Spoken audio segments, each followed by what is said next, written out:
మానవులమైన మనల్ని, మానవులైన రాజుల్ని, మానవులైన ప్రవక్తలని, మానవులైన బోధకులని దేవుడు ఎలా సంబోధించాడంటే ఈజ్ ఏ ప్రిలవ్డ్ అన్నాడు, నా ప్రియమైన వాడు అన్నాడు. చూడండి, అబ్రహాము దేవునికి ఏమైనాడు? అబ్రహామును దేవుడు ఏమని సంబోధించాడు? ఈజ్ మై ఫ్రెండ్ అన్నాడు, నా స్నేహితుడు అబ్రహాము అని దేవుడు సాక్ష్యం ఇచ్చాడు అబ్రహాం గురించి.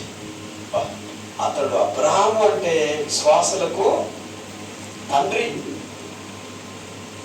కాబట్టి అట్లా దావీదును కూడా దేవుడు ఏమన్నాడో తెలుసా? నా ప్రియమైన వాడు అన్నాడు, నాకు చాలా ఇష్టమైన ప్రియుడు అన్నాడు దావీదు. ఒక మనిషిని దేవుడు ఇష్టపడుతున్నాడు.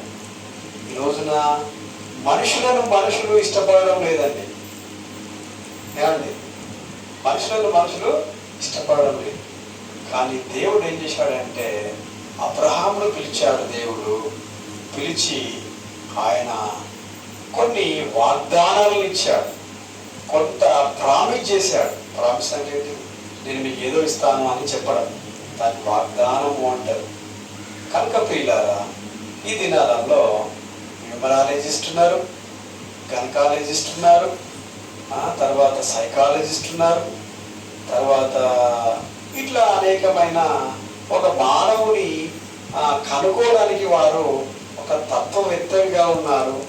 మానవుని యొక్క గుణం ఏంటి, మానవుని యొక్క లక్షణం ఏంటి, మానవుని యొక్క తత్వం ఏంటి అని తెలుసుకొని మరి అటువంటి వ్యక్తులను దేవుడు తయారు చేస్తున్నాడు.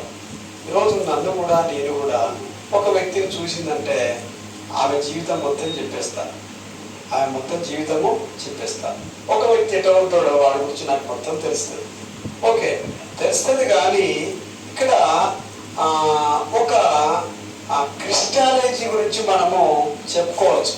క్రిస్టాలజీ అంటే క్రీస్తు యొక్క తత్వాన్ని గురించి మనం చెప్పుకోవచ్చు. అలాగే క్రీస్తు యొక్క మనస్తత్వాన్ని గురించి మనం చెప్పుకోవాలి. అలాగే క్రీస్తు లాంటి గుణం ఎటువంటిది అనేది మనం చెప్పుకోవాలి. క్రీస్తు లాంటి జీవితం మనం ఎలా జీవిస్తున్నామా లేదా అని చెప్పుకోవాలి. క్రీస్తుకు కలిగిన ఈ మనసును మీరందరూ కలిగి ఉండాలి. క్రీస్తు మనసు మామూలు అండి.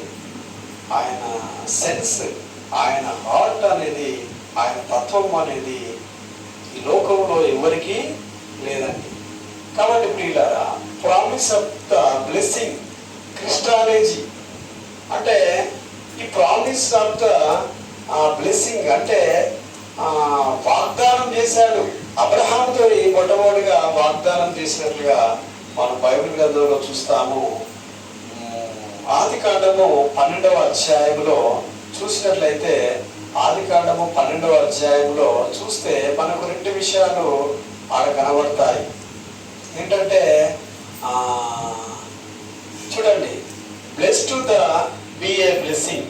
చూడండి, కాబట్టి జెనసిస్ చాప్టర్ 12:2-3 వర్స్, ఆదికాండము 12వ అధ్యాయము 2-3 వచనాల్లో ఒకసారి మనము చదివే ప్రయత్నం చేస్తాం.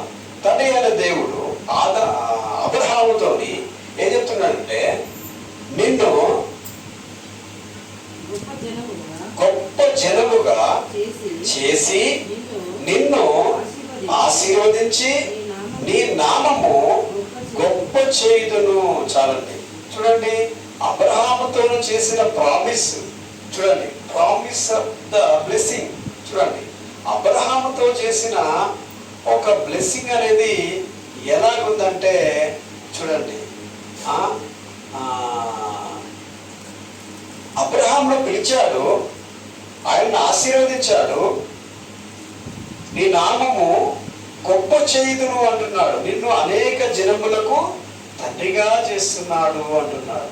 చూడండి, నంబర్ 1 కనుక మనం చూసినట్లయితే ఆయనకి ఎంత విశ్వాసం ఉన్నది, ఆయనకి ఎంత నమ్మకం ఉన్నది, ఆయనకి ఎంత రైచియస్నెస్ ఉన్నది, ఎంత నీతి ఉన్నది, ఒకసారి మనము మేరేజ్ చేసుకోవాలి.